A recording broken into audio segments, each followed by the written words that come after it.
Hello. So I wanted to make a video about freedom and security, and this question of too much safety, whether it's possible to be too safe. Sometimes I get the feeling in society that I see people often say it's better to be safe than sorry, and I find myself sometimes wondering whether that's always true. I get the vibe sometimes that it's possible to be too safe, and there are some costs to being overly protective and overly safe. And I wanted to explore that question. It's kind of like a man who has too much armor going into battle, and he's got so much armor that it basically renders him useless because he can't swing his axe and his sword, and he's too weighted down with all the armor because he's too overly protected.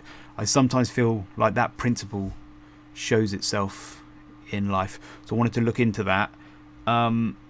So it seems whenever I research this, there seems to be a kind of age-old dichotomy between freedom and security. This is what people say.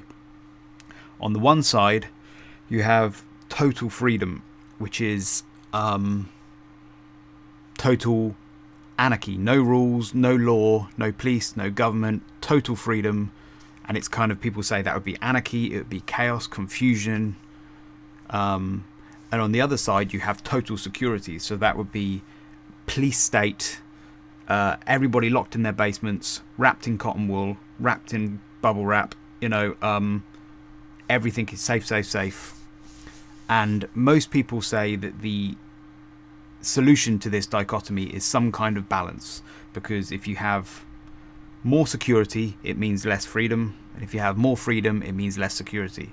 And the answer is to have some kind of balance. Now, I'm not sure that's quite the best way to look at it. I don't look at it quite like that. Some people as well say that it's a false dichotomy, and it gets confusing because some people are saying something about you can't have freedom unless you are free from harm. So you need security in order to be free. You can't be free from harm unless you have security. So, but that, again, I felt like that was muddying the waters a bit, and I didn't really, I'm not sure that's entirely true. So I think there's an easier way to look at it. Carry on with your two extremes. You've got total freedom, as in total freedom, on one side, and total security on the other. But look at it more like this. So I see it more like a mountain. This is my hypothesis, at least. This is the way I'm wondering about it. Freedom, top of the mountain, security at the bottom, and freedom is something you have to earn. It's this idea that you have to earn it. So when people say if we lived in a totally free society, it would be anarchy and chaotic. Well, not necessarily. Not if the people in that society were responsible and mature, then it wouldn't have to be. You probably do get, there are villages and communities in this world that are probably like that, where because all the people in that community are decent people and they're responsible, they sleep with their doors open and they don't have police, and you do get that. And the degree of security you need in a society is kind of proportional. I'm suggesting maybe it's proportional to the maturity of that society and the level of responsibility that society has with its freedom. So that is my contention. And so security is like a kind of, it's more like a concession. We want to have freedom, we want to live in that, but it's like, if the society isn't behaving, then we'll have to have more security. And it's a little bit like a teenager. If you're a parent of a teenager, if your child is good and well behaved, they will earn your trust, and in return will enjoy more freedom, because you won't have to check up on them all the time. You will trust them to be responsible. You won't have to keep tabs on them all the time. Whereas if your teenage child is bad and naughty, you will probably be much more strict on them, be keep checking up on them all the time. They'll have less freedom, and and this can be a kind of downward spiral because it can make the naughty teenager more rebellious and more angry and resentful of your, all this kind of stuff. And so it's a concession. You shouldn't really. We should be pushing towards freedom. Freedom is better, and if you have to go down to more security, it's more like a band-aid. It's like something you have to do, but you don't want to do. You shouldn't lean that way. So this is the way I see it. I think it's an easier, better way to look at it. Freedom at the top of the mountain, security at the bottom. And that's a better way to look at it. And I'm basically in this video just going to go through loads of examples in life where this pattern fits. Where's the thing? These are all the parts, all these different areas of life. But before I do, there's 3 things I've picked up on this mountain analogy of that these 3 patterns keep appearing all the time. So the first is that I don't think it's horizontal balance, just an even tug of war. I think it's a weighted incline, which is to say that it's harder to go up and easier to go down. My suspicion is that we human beings have a natural tendency to move towards security because life is scary and security is instantaneous. We can feel secure right now, and we want it right now, whereas freedom requires responsibility and a bit more bravery and a bit more strength and maturity, and that's sometimes harder, and we sometimes plump for the safer option. And I think sometimes the secure option is more immediate, and so we feel like we fix the problem right away, whereas the freedom option is more long term. It's one of those short term, long term patterns in life. I might make another video about that one day. I feel like that's a really central pattern in existence. Short term, long term.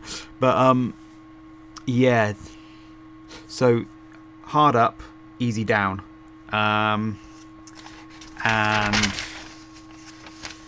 yeah, I was going to say something else about that, but I'll leave that till later. I'll just say it now. It's and so that's a certain vulnerability as well, and so that vulnerability can also be exploited by people who want to control you.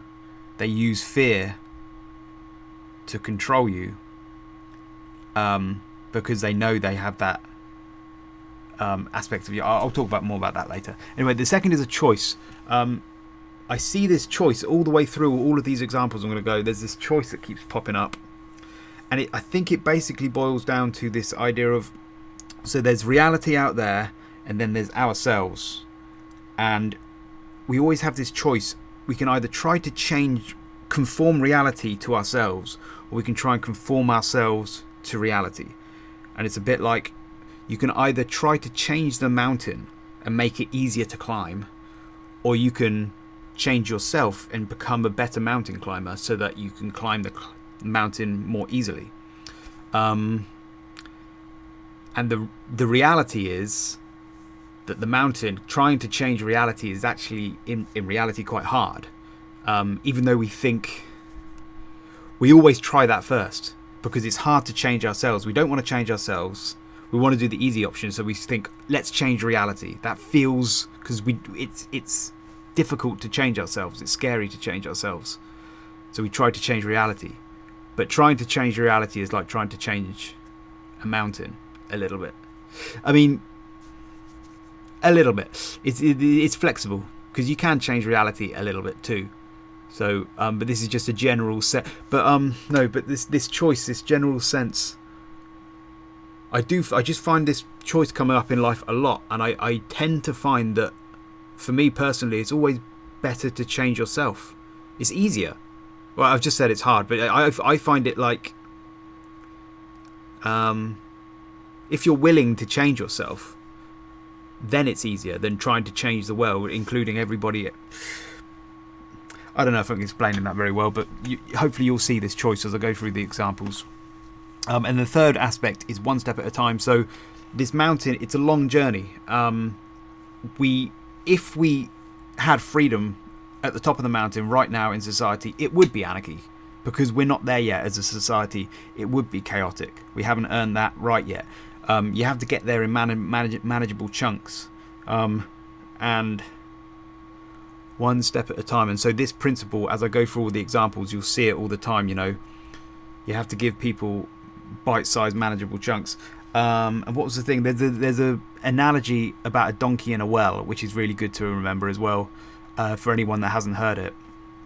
A farmer had a donkey, and it fell down a well, and they didn't know how to get this donkey out, and for some reason they decided they gave up. They didn't know what to do about this. They decided to basically bury the donkey, which is a bit morose, but that's what they decided to do. So they started digging mud, throwing it on the donkey, and then to their amazement, the donkey, every time they threw mud on its back, it would shake it off and then take a step up. And every time they threw mud on the donkey's back, it shook the dirt off, took a step up, until eventually the donkey got out of the well. And it's basically an analogy of the dirt is the challenges of life. And if we shake the dirt off and then step up and become a stronger person, eventually we will leave the well and get to freedom. But the point that I like about that is that if you were to launch loads of dirt on top of that donkey, too much for it to shake off in time and step up, you would bury the donkey. If there was too much dirt coming in on top of that donkey, it wouldn't be able to shake it off in time, and you would bury it. And the opposite is true, that not enough. Sorry, I'm burping all the time. The opposite is true, that not enough dirt would actually, the donkey would just kind of stagnate, and it wouldn't have enough to get out of the well, and would probably starve or something. So there's this idea that you need just manageable chunks. It's a principle we've all probably come across in life. Goals that you can achieve, achievable goals. So let's go through them all. This could be a mission, but I'm just going to take my time. So social, the first area, social. I'm going to start with aloneness rather than safe spaces. Aloneness. So total security in a social sense. Total freedom in a social sense would be total aloneness. You're totally on your own, and you're 100% responsible for yourself. That's very scary. Whereas total security socially would be be surrounded by other people, and these other people have got your back, and you're totally secure. You'll never fall because these other people will get you. So there's that. And our instinct, I think, is to always go towards security. We always tend to cling to other people for security, to feel safe.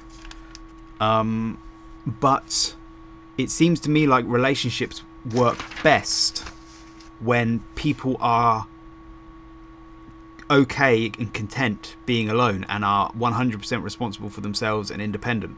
If you've got two people who are totally content on their own, happy on their own, totally independent, totally responsible for themselves, when they meet, it's the relationship is one of just gift. You're just giving each other. They're not taking from each other. There's no dependency on each other. They don't need each other for anything. So it's just pure gift. It's just have fun, and that's the way relationships should be, I think. Whereas when you're not okay on your own and you're scared of being alone and you don't take 100% responsibility for yourself and you're not totally independent, relationships become one of leeching off each other. You kind of need each other in a way. You're slightly dependent on each other. And this can lead to problems in relationships. You get a bit clingy, there are problems in relationships. Hopefully people have all experienced that as well, know what I'm saying. And so I think it's better to make your peace with being on your own. So the freedom means total aloneness, and that's scary. And the choice part comes in, because that's always hard for us to accept, and it's quite difficult to be on our own and to accept 100% responsibility for ourselves. That's really scary and really hard. And so we tend to lean towards other people for security. But we should try.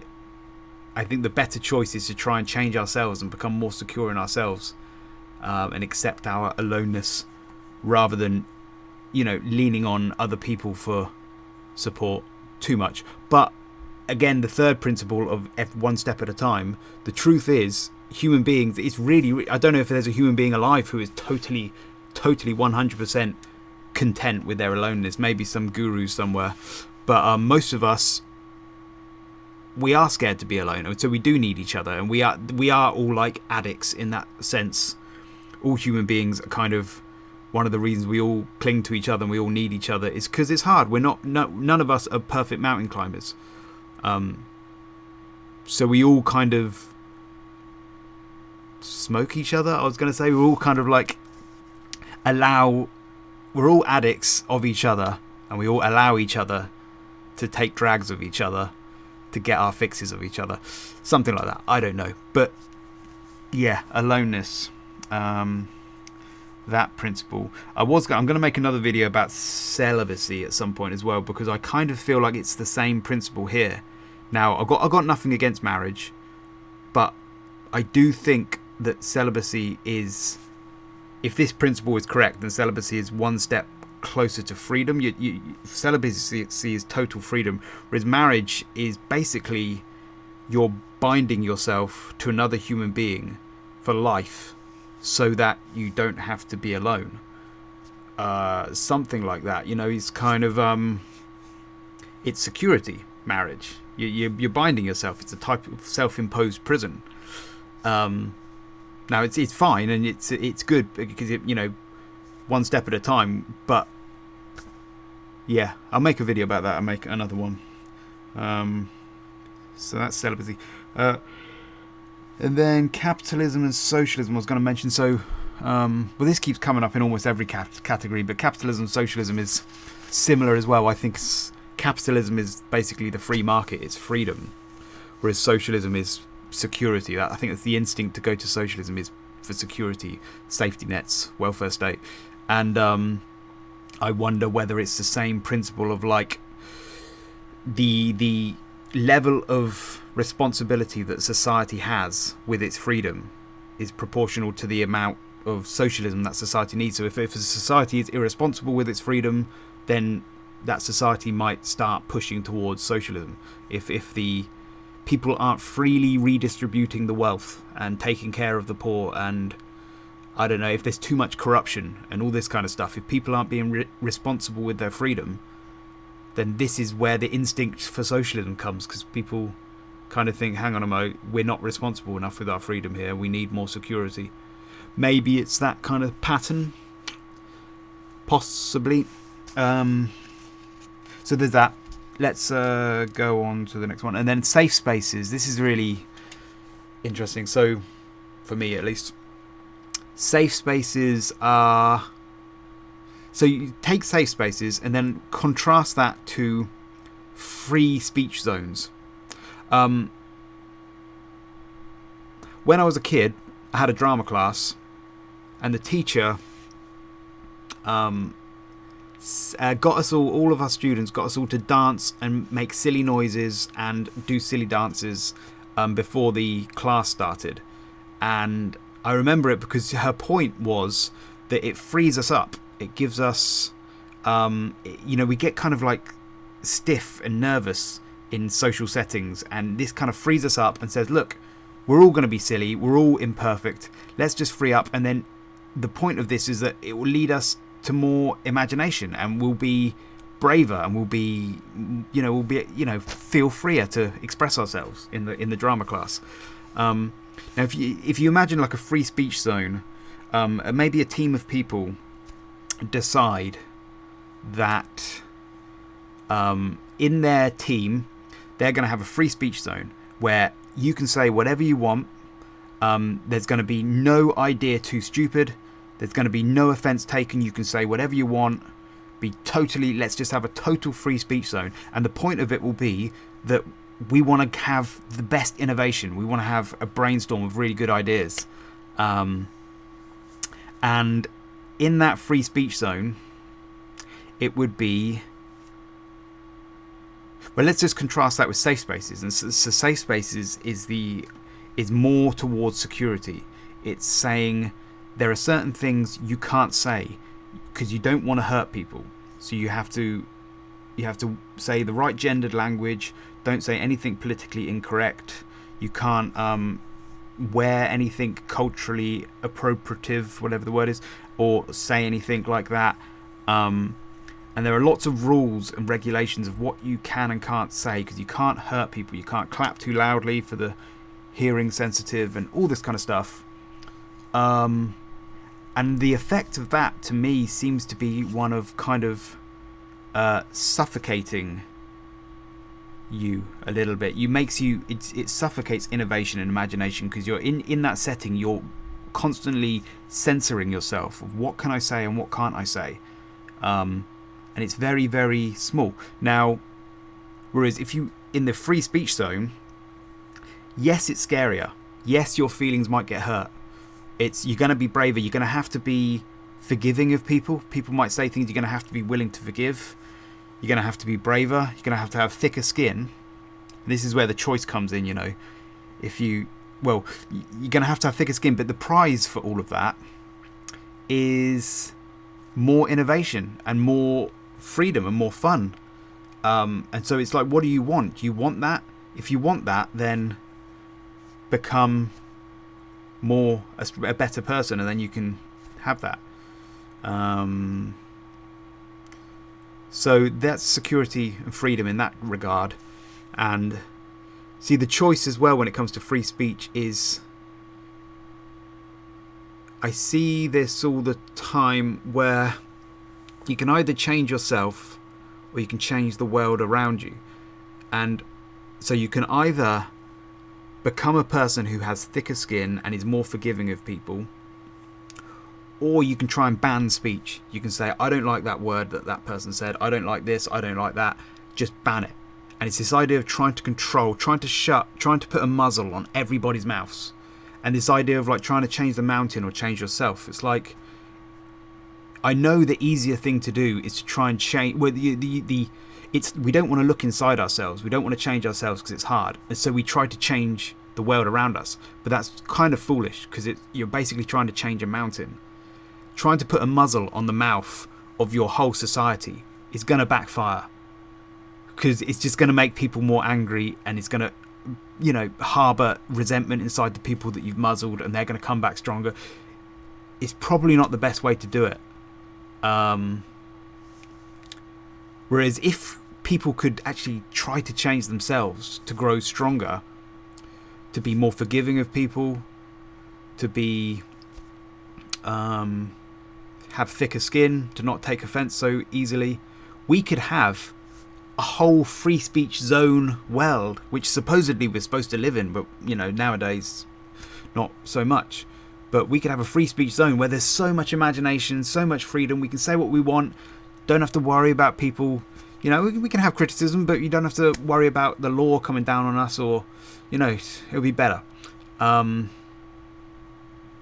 So, yes, but again, the third principle in that respect of the one step at a time thing is, maybe some people need safe spaces.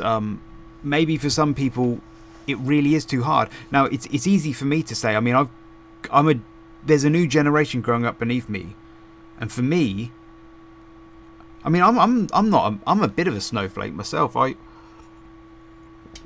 never really liked getting criticism, but I'm getting there, and I do think this principle is right. I always try to change myself rather than stop people from criticising me.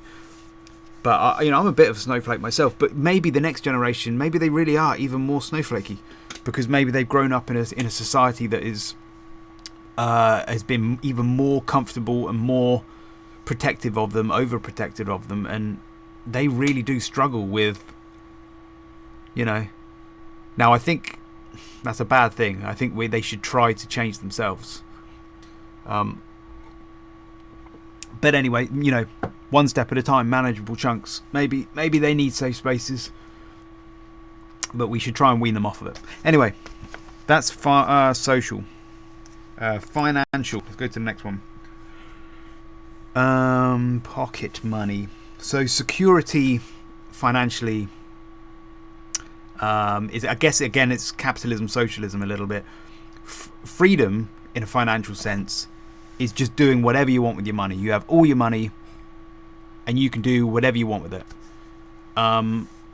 Whereas security in a financial sense would be basically having some kind of, well, you know, different ways to do this, but basically we have some kind of government that gives you a certain amount of money and restricts what you can spend your money on. They can say you can only spend this amount of money on this amount of money on that, blah blah blah, and they restrict it. Now in reality we're kind of free. We do have taxes, and that's basically the government taking some of your money and then spending it for you. You don't get a choice on that. You do have limitations in that regard, but we've also got a big chunk of our own money that's our money, and we just have total freedom with it. So that's not too bad. Now, I don't know where the choice comes in on this one, but you do start seeing these things of like, so gambling. If you're irresponsible with your money at the moment, if you spend all your money gambling, then that's on you. Now that's freedom. But you sometimes get this creeping kind of like, you see it with banks. Sometimes they put blocks, limits on gambling limits and stuff, to try and stop people from gambling too much. Is that a good thing? Maybe, but it's only a good thing because there are too many people who are irresponsible with their freedom. That's why we need it. Now it's a concession. It would be better if those people were responsible, because having these limitations on gambling mean that all of us have to have the limitations on gambling. Now I don't gamble, so I don't really experience this, but I do have things like I invested recently in a little bit of Bitcoin, and that was kind of tough to. I had to go through loads of security checks with my bank, and they were checking that are you sure you want to do this? Are you sure you want to move this money? Have you double checked? And and they wanted to check for fraud, and I had to go through loads of security. And if everybody was responsible in society for that with their money, we wouldn't need to go through all these checks. But because there's presumably a lot of people who are irresponsible, we have to go through all the checks, and there's lots of crime. So that's why we have all this security, extra security. So yeah, so that's the incline, and the thing there, and the choice. I'm not sure where the choice comes into it there. We should just try and be more responsible with ourselves, something like that. Yeah, one step at a time.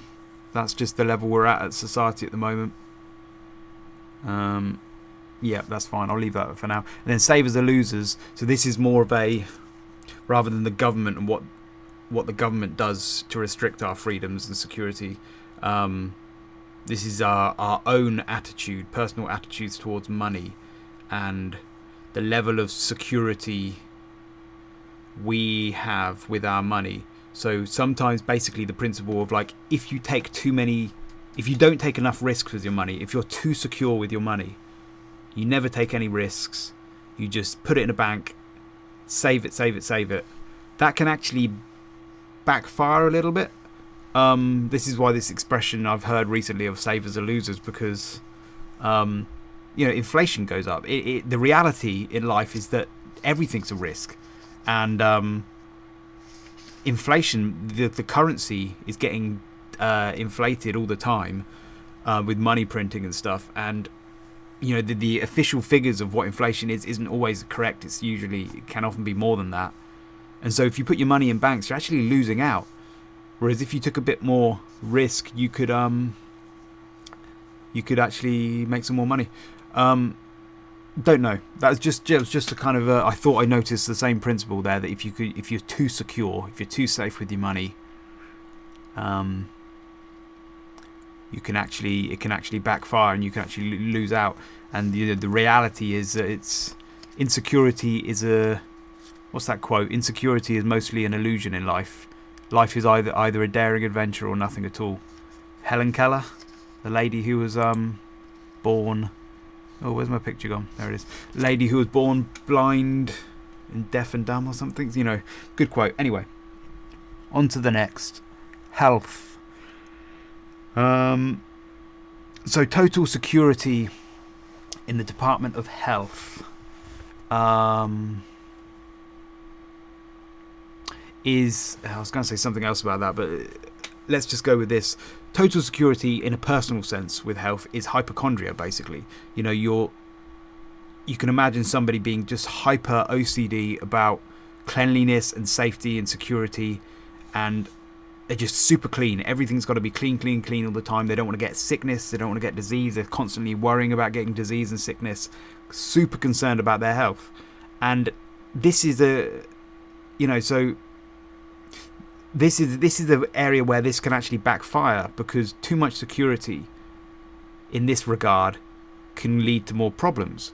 Because firstly, obviously, the person who is too concerned about health is going to live a life of anxiety and fear. And this is why we shouldn't. Security is a concession. We want to try and avoid it if we can. Try and aim towards freedom, because freedom is freedom.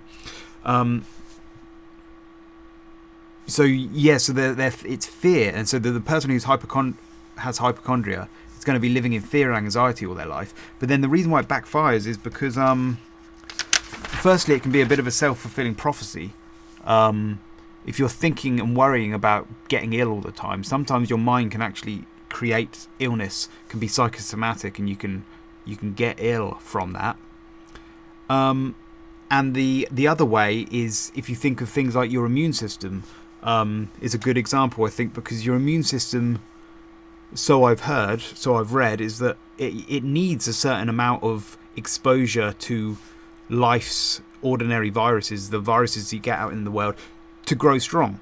If you just hid yourself all of your life from viruses, wore a gas mask every day time you went out, all this kind of stuff, all it would take was like the smallest virus, and it would probably wipe you out, because your immune system would be so weak. Whereas if you develop your immune system and get it stronger, then you can earn your freedom. You can go out and have freedom in the world, and all these viruses don't do anything to you because you've changed yourself. And this is the choice in this regard, which is change yourself, change the world. If you grow yourself, if you become a stronger person, then you can earn greater freedom, and that means a better life. Whereas the choice for extra security, if you just try to kind of change the world by blocking out every harmful disease and controlling viruses and stuff, you can't control viruses. They're going to get in anyway. You can't control the world. It's too hard. But these are the extents that people go to avoid changing themselves, I think. Because changing yourself seems harder than changing the world. But the reality is, it's not. It's easier. It just, I think something like that. Shower gel, I threw this in here because I just thought I'd let the world know. Hopefully no one's watching these things anyway. I don't shower with shower gel anymore. A couple of years back I read something about how we have a natural ecosystem of microbacteria and all this kind of stuff on our skin, and if you have used too much shower gel, all you're doing is washing it off and destroying this natural ecosystem. And from what I read, you only need to wash with water, and then your natural ecosystem will do the job. And so this is just a nice image of the way we clean too much. We want to be too clean, we scrub ourselves, and you actually end up ruining your natural ecosystem, and you didn't need to do that, and you went over the top. And so you're better off just not doing it. So too much safety. And then lockdowns. I was going to make a whole other video about this, but because it's kind of topical at the moment. But so this is kind of the reason I made this video in the first place, really, but which is just, this is the feeling. So we've all locked down, and my feeling is that, have we gone too far? Is this too extreme? And this sense of like people, it's too much obsession with security, and are we missing out? Are we forgetting the costs? You know, because there's a lot of costs. There's a website, where is it here, called Collateral Global, and this documents all of the costs of the lockdown. Maybe people know this already, but you know, and they know it's a balance. But there's a lot of costs. You know, all of the hospital appointments that were being put off because of all the cancer appointments that were cancelled, and all these other kind of appointments that were cancelled, and they've documented loads of it. Of oh, it's gone a bit slow. Yeah, there's lots of numbers, and they've documented loads of it, of all the effects of all this kind of stuff, and the people that might die because they're avoiding hospitals and avoiding their treatments. Mental health, addiction's gone right up, people relapsing, suicides, all these mental health problems. Domestic violence has gone up, and child abuse has gone up. Lots and lots of problems. You've also got the economic problems. You've got the economic problems as well. So there's lots of costs of lockdown. And I just wonder whether, see, if you're going to give up freedom for security, you want to make sure it's a good trade-off. Now, at the moment, we've given up probably like the biggest amount of freedoms there's ever happened in my lifetime, and it's like huge amounts, like really substantial. We're locked down, big amounts of freedom. People, the whole economy, people lost their businesses, and it's like, so what security did we get back in return? Now, people say we've saved lots of lives, but have we? How many? Has anybody quantified this? Because I'm seeing studies. This is Ivor Cummings' website. It's called The Fat Empire, and he's up to 29 studies now and papers, all showing that lockdowns pretty much make no difference. These are big studies. This one of them was a peer-reviewed one, Stanford, I think it was. Doesn't make any difference. Now I don't know. I want to make a video about that because I don't know. Maybe it does. Maybe it doesn't. But I have seen a lot of evidence to suggest that lockdowns don't make much effect. And one good example of this is just the fact that supermarket workers, they didn't lock down. They carried on being exposed in one of the most, exposing ways all the way through the entire virus, and their rates of infection were no different to the rest of the population, apparently. Better double check that, but that's what I've heard. That's what Ivor Cummings said. I like Ivor Cummings. I've also seen lots of graphs of countries that have locked down and countries that haven't, and they're in the same area of the world, and their graphs are basically the same. They're yeah. So has it been worth it? I don't know. Yeah, infantilizing. I was going to say. Well, I'll just say this point as well, which is when we had freedom, when the government was allowing things to be voluntary, which is to say they were giving people the freedom to decide how to respond to the virus as they choose, it meant that we had the responsibility ourselves. And I remember at the start of it all, my family, we decided to voluntarily cancel some of our meetups because it just seemed like the responsible thing to do. This was before the government said it was law to do this. We voluntarily cancelled some of our meetups. And that was at that point when it was voluntary, we felt the responsibility on ourselves. We were like, right, we need to decide what to do about this. Whereas as soon as the government swoops in and just starts saying, right, these are the laws, do this, do that, and do the other, it's kind of has an infantilizing effect, whereby it takes the responsibility and the decision making from you, and they take it upon themselves. And I mean, I'm a very independent person, but even I felt it. Like, I find myself just getting confused and just thinking, I'll just do whatever the government tell me to do.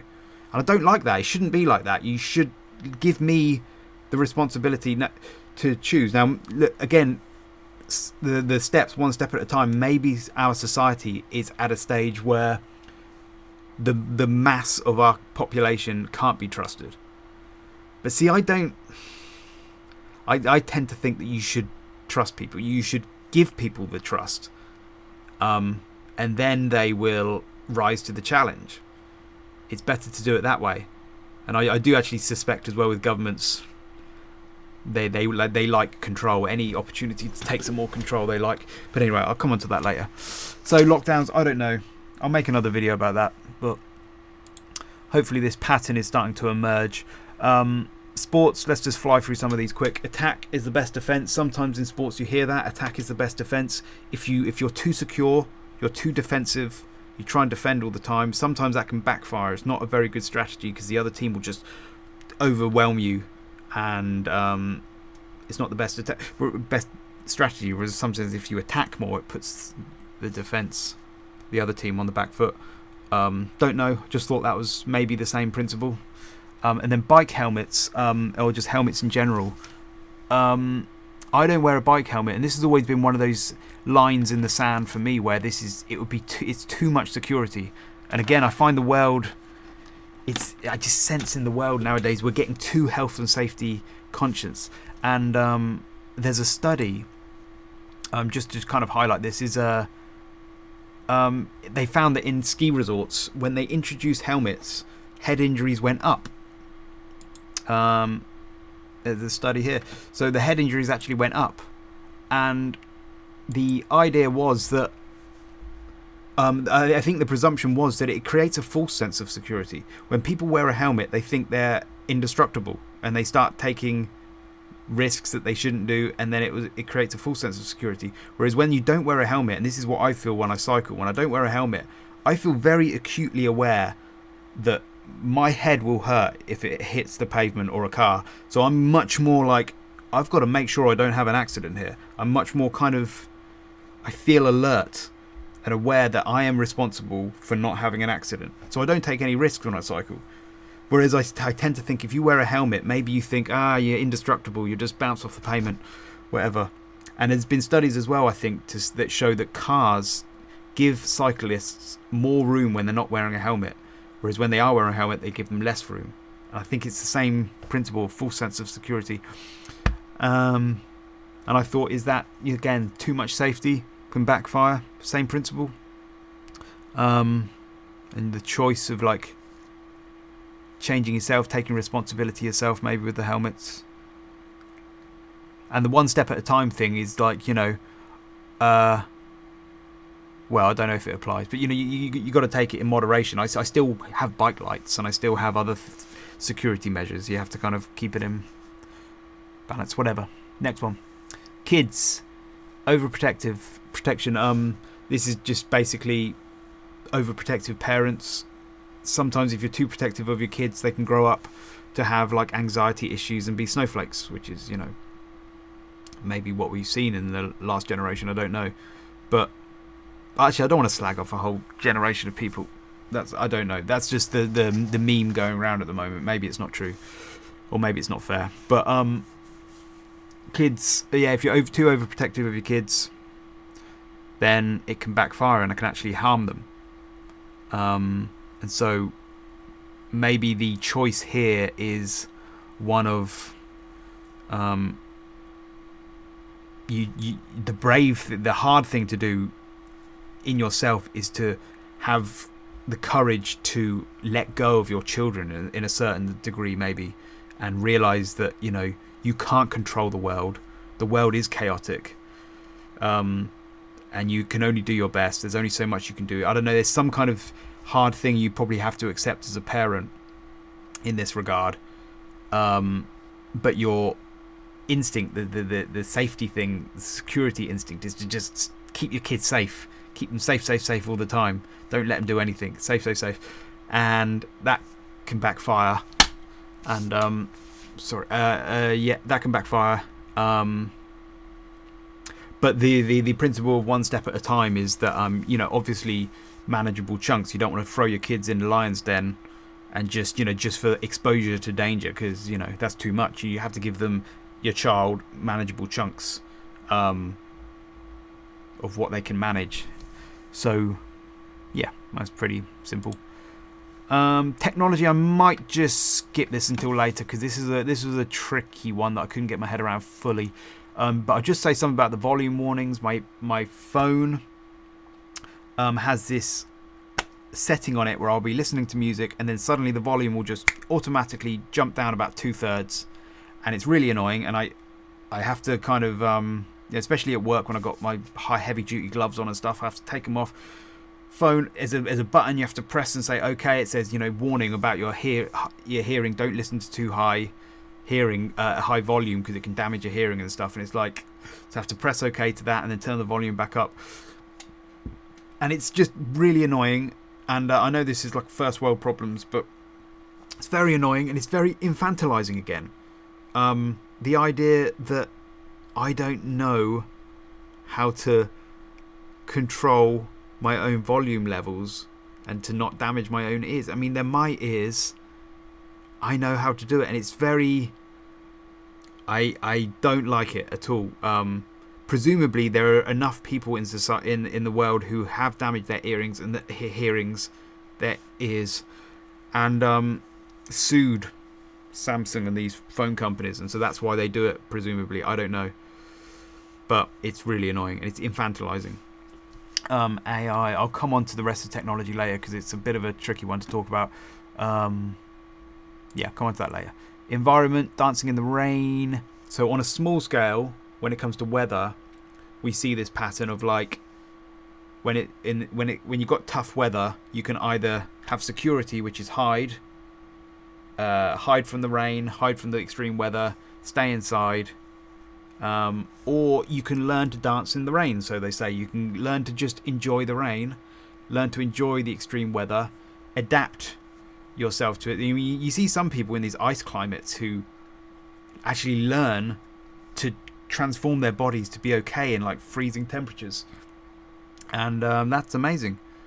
Yeah, so it's possible to do that. I'm not there yet. Again, steps, one step at a time. We're all different. I'm not there yet, but generally the more you can change yourself, the more you can change yourself to become a stronger person, able to handle extreme weather and to be happy in extreme weather, the more freedom you get.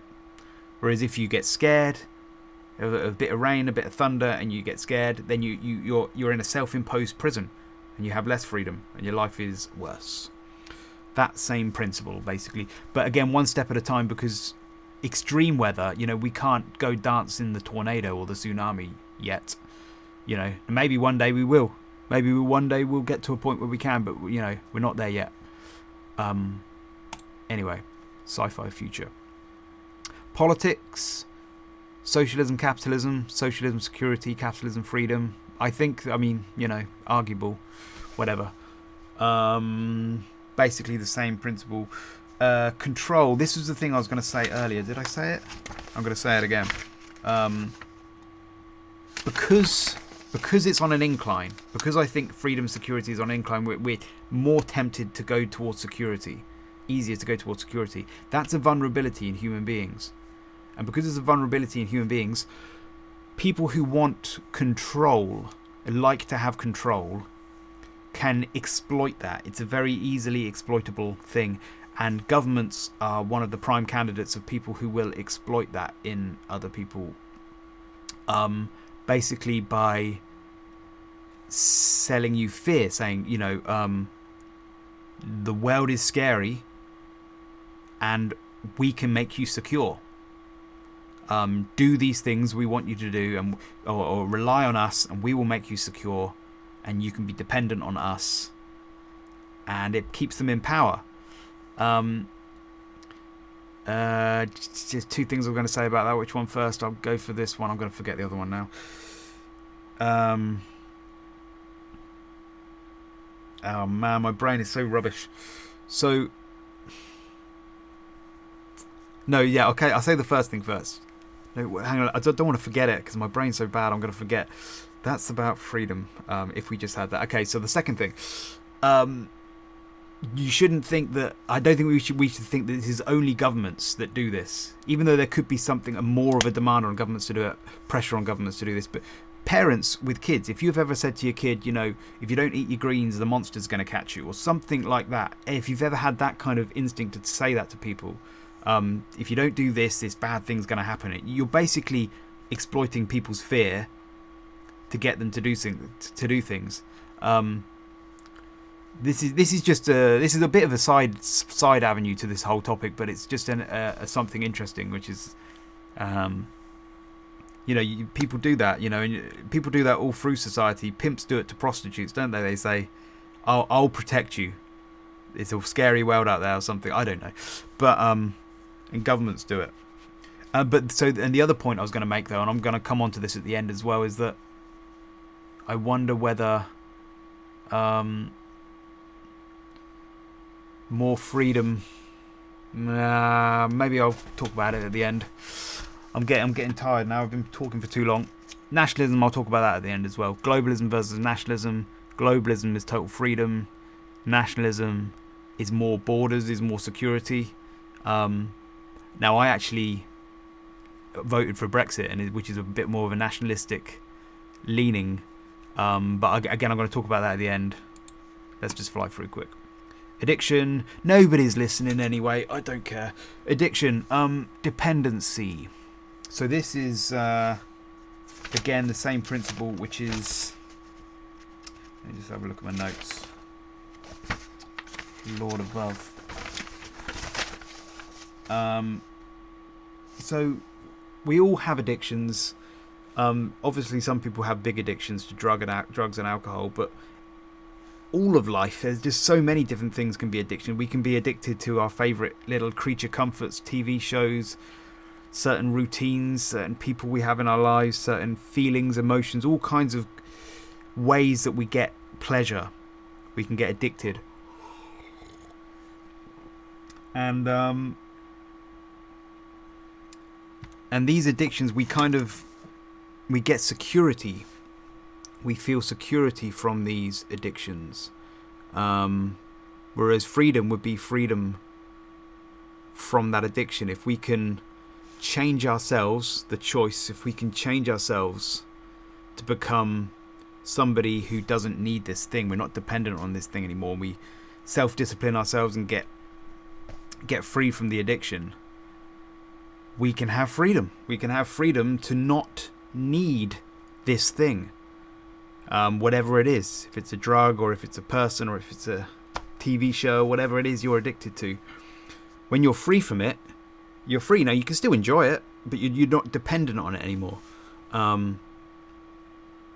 But we tend not to change ourselves. We tend to try and change the world around us, and so especially with people, if we're addicted to a certain person, or if we're addicted to a certain type of person, we start trying to manipulate them because we need that pleasure, and we start trying to manipulate the world around us because we need our creature comforts, our little pleasures, to have our fix, because that's our security. Whereas if we can free ourselves from those things, we don't need those things. Job, money, all kinds of things we get addicted to. But again, one step at a time. Human beings, we're not perfect. It's quite hard to be free from all addiction. We all like our pleasures and creature comforts, and it's a journey, one step at a time. So same principle. Hopefully you're seeing the pattern. And this last one's quite interesting, I thought, because I was trying to think how would security manifest itself spiritually, and I think maybe fundamentalism. I think because fundamentalism is the exact word of God. You're saying your book is the exact word of God. It's perfectly infallible. It's a total guide for life, and so you just have to. God's going to tell you what to do. You just follow the rule book, and God will tell you what to do, and everything is nice and orderly, and that's security. Whereas maybe the reality is much more mysterious. It seems to me like the truth about existence is incredibly mysterious. We don't have all the answers. There's all kinds of paradoxes. and it's difficult, and that's scary to have that kind of feeling of chaos and being lost and just being like, wow, there's so much mystery in the universe. But I feel like in my own personal spiritual journey, I've kind of been heading that way, which is that I think I probably took the Bible quite literally when I was younger, and then gradually my attitude towards it has become more and more liberal. I don't see it as necessarily infallible. I see it more as like a guidebook. It's just written by humans, maybe not the exact word of God. Maybe there are mistakes in it. I'm just becoming more loose with it, and I'm starting to become more open to other religions and truths in other religions. And I feel as though, I could be wrong, but I feel as though this is what God wants of me, is my sense, and that's very unevidential. No evidence for that, but just I feel like God doesn't want to just tell me what to do all the time. He wants me to learn myself and decide myself and grow and become a choosing person myself and become a bigger person, have more responsibility. And, that's what God wants. And the more that God says, right, do this and do that and do that, it makes me small. It makes me a little infant. And I'm just a little robot that does what I'm told. Whereas having my own responsibility and being given responsibility for bigger ideas and stuff, being entrusted with that, I think that's right. And one other interesting thing about this, though, is that, and again, so let's just say the choice. Well, you get the gist.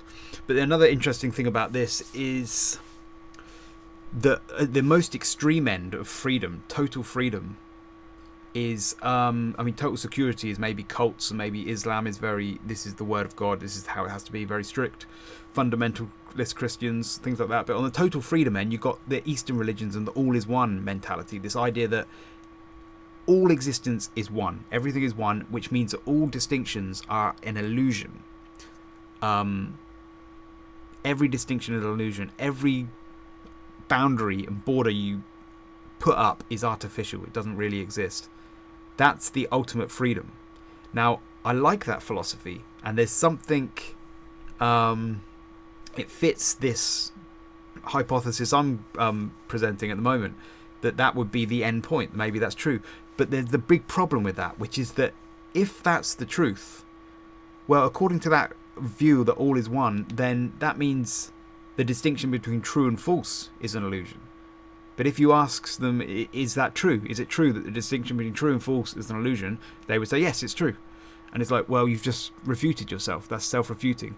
And, in order to get beyond the laws of logic, you're going to have to give me a reason to get beyond the laws of logic, which is self-refuting, because I don't think you can get beyond the laws of logic. I'm not there yet. I can't, at the moment, I'm not there yet. Now, some gurus, Eastern people, they think that's right, but so basically that could be a contradiction in this view, that total freedom is the top of the mountain. Maybe there is at least one distinction, one line in the sand, line of security that will always be there. Or maybe I'm confusing things, I don't know. Same with the distinction between good and evil. Seems like any worldview that can't distinguish between Mother Teresa and Charles Manson and say that one is good and one is bad, or one is better than one is worse, is probably wrong. It's probably, I don't know, probably not the right worldview. Anyway, just a thought. So we're at the end. Sorry if it's too long. I'm just going to keep babbling these thoughts. I don't know if anybody's going to listen anyway. But these are some more thoughts. So the chicken versus the egg. This is just this idea of like, what comes first? Does the security come first, or the need for the security come first? So does the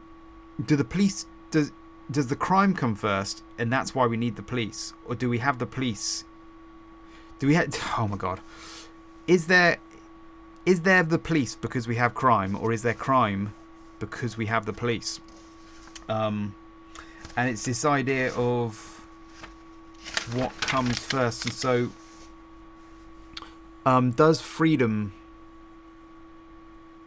encourage? If you took the police away, would there be more crime or less crime? I generally think, the police are there because there's crime, but sometimes in most other instances, I think it's the other way around. So if you've got a person living with their parents, and they're living with their parents until they're really old, and the parents are taking care of them, keeping them very, very secure, that person's probably not going to learn or grow until their parents kick them out. Until the parents kick them out and say, right, give them freedom, basically. Take away the security and give them total freedom. That freedom for that person might be very scary, but it will. That's how the person learns. And once you give a person freedom, then they grow. Then they kind of rise to the challenge. Now, again, one step at a time, manageable chunks. But it's generally, it seems to me like the more freedom you give to people, that's the pattern. That's the way it works. You give people the freedom, and then they rise to the challenge. And then, if they don't rise to the challenge, then the security is a concession. You're like, okay, we'll give you the security, and then you'll give you another chance. But you always want to be pushing people, pushing the bird off the branch to get it to fly, pushing people into freedom to give them that more responsibility to grow and learn. And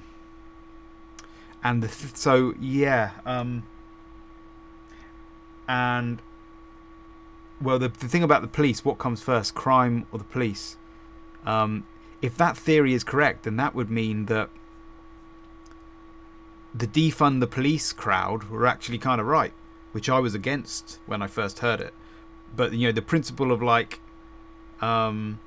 maybe if you got rid of the police, there would be crime, but then eventually people would realise, you know what, we've got all this crime in our society and the police aren't doing anything about it. If we want to clean up our streets, we're going to have to do it ourselves. It's that kind of principle. But I wonder whether with police it's a different situation. Maybe the police is a different category of importance. Because whenever I think of the question of how small can a government get, I always kind of stop with the police and the armed forces. I think you can't really. They're the most central things that you need a government to have. Everything else, you could privatise.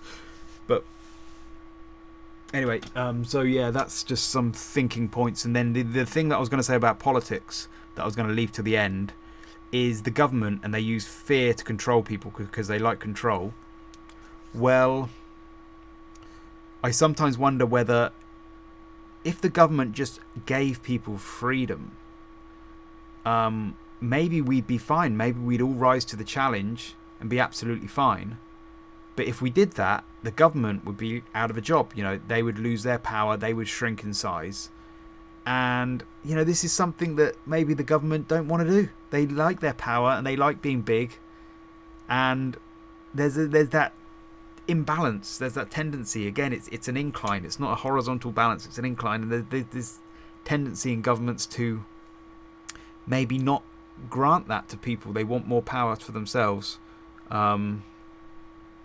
But if they did, if that's true, that, you give people freedom, they'll rise to the challenge. Governments maybe should do that more. Trust the people more. Anyway, these are just some thinking points. Order and chaos. Again, I found this a bit contradictory because I thought, well, I think order is better than chaos. But am I kind of contradicting myself? Because order is like security and chaos is like freedom.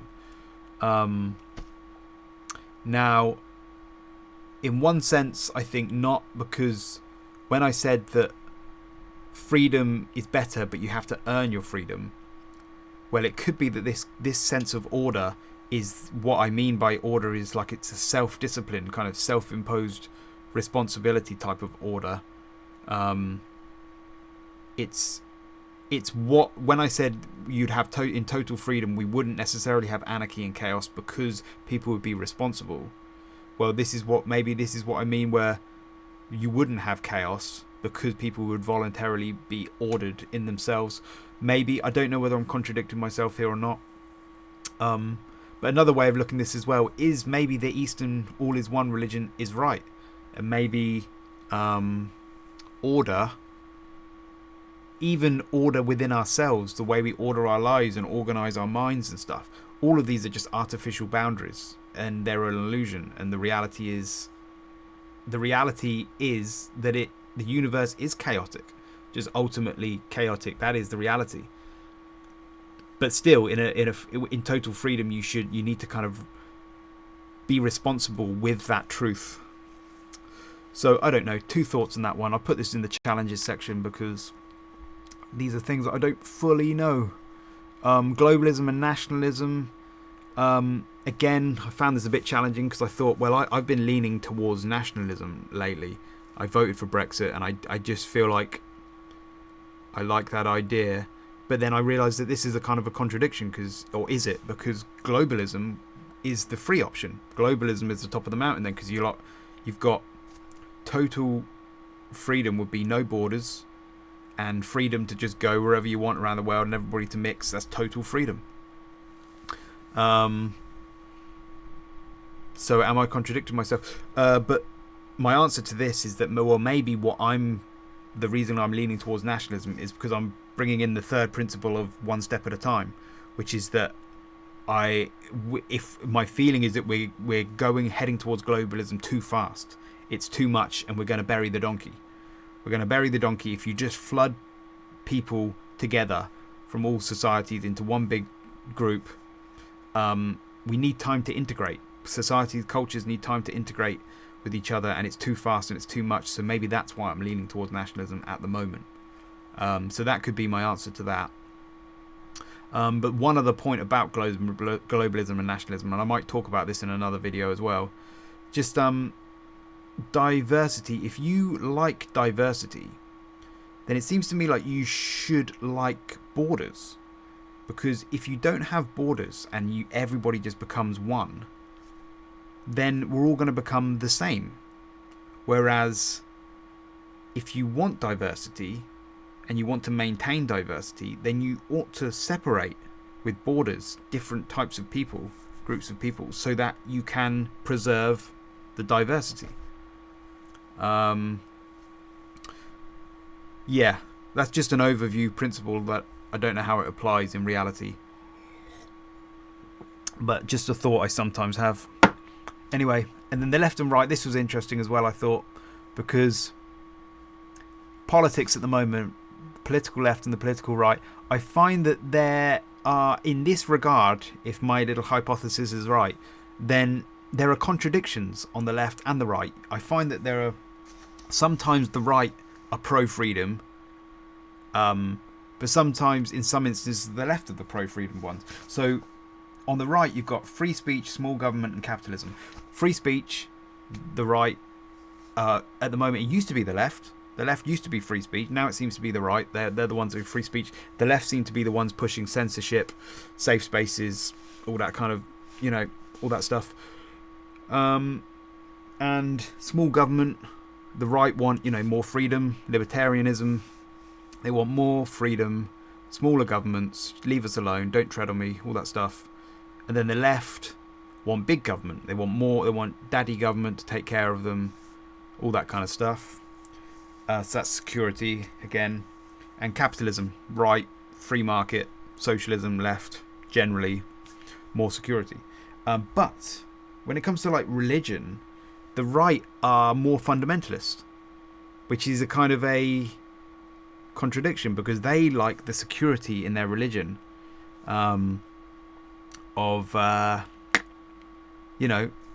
this is the book, it's the word of God, whereas the left are a bit more liberal in their interpretation. They're a bit more kind of all religions are lead to one, a bit more new agey maybe. That's the impression I get. Could be wrong, but I get the impression that the left are more open-minded about, they're more free about religion, whereas the right are much more fundamentalist. They like the security.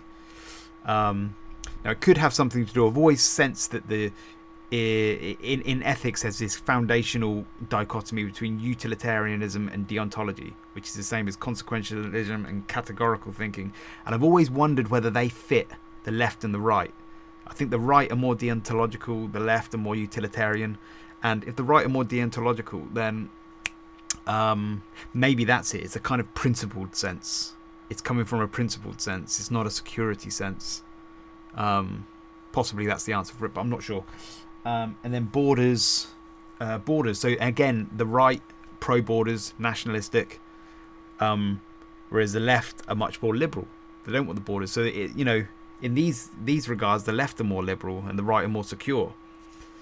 And it's just interesting the way that works. And the right, obviously, into military and guns and all about security, So it's weird that they're not consistent in those two regards. Anyway, and each person is different. Maybe this answers it, because society is made up of loads of individual people, and every individual person is just have loads of branches inside of them of different areas in their life, where basically if you're poor when growing up, when you get older, you're much more likely to be anxious about money and to take less risks and to want more security and to be more fearful of freedom with your money, Whereas if you've had a lot of money when you were younger, you're okay with your money, you're more free with it and you take more risks.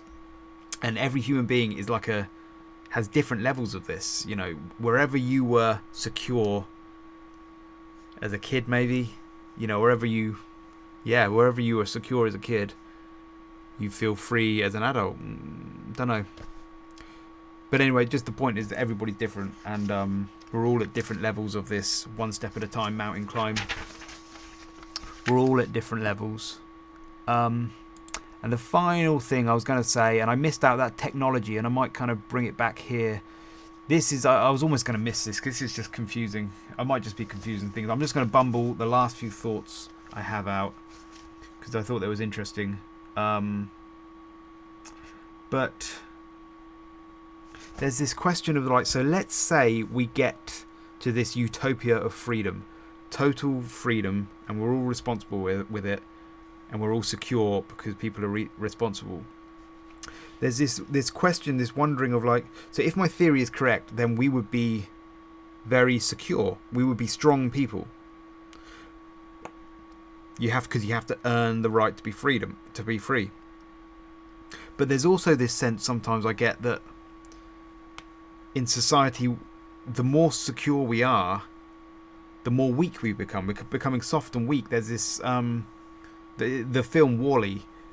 They present human beings as being basically very all fat and overweight and very, very weak and not strong at all, because their society, their life over years and years, hundreds of years, has become so comfortable.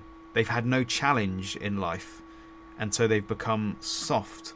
And this question, I always find it in life really difficult. This idea of do we need challenge to grow? On a small scale, it seems to be fine. We seem to see this. We run marathons, we take on challenges, we have challenging careers, we do all kinds of things where we deliberately seek out pain and struggle and challenge in order to grow. But if that's the case, then take that to the extreme logic, and the psychopath from Saw is right. He puts people in these torturous situations where they have to chop off their arm to escape, and he does it for their own good, because he says, well, if you escape, then you will have a new appreciation for life. I'm doing it for your own good. You will grow. And, that's that can't be right. And, now maybe it is right. And my one step at a time thing is well, we're just not, we can't manage manageable chunks, but one day maybe that is right. But it just seems really perverse to me. And there's this idea as well of if we, sometimes you have people who went through terrible times in life, went through world wars and stuff. They became very strong people, noble people, honorable people. And it makes you wonder whether the reason why our society today is maybe a bit weak, as some people, if some people say, is because we haven't had a great struggle, we haven't had a great war, which makes you kind of wonder, well, should we seek that then? Should we try and seek out a great war? And that seems perverse to me. I can't remember how this connected to the whole theme of the whole. So I hope this whole video I've made. So I hope this isn't confusing things, but it's just an interesting question that kept popping up in my head. And that seems kind of perverse to actually seek out struggle. I don't think you should, and my general feeling is you shouldn't. And I tend to think we should be able to find ways to be content in peaceful situations. But I don't know. And the way technology comes into this is,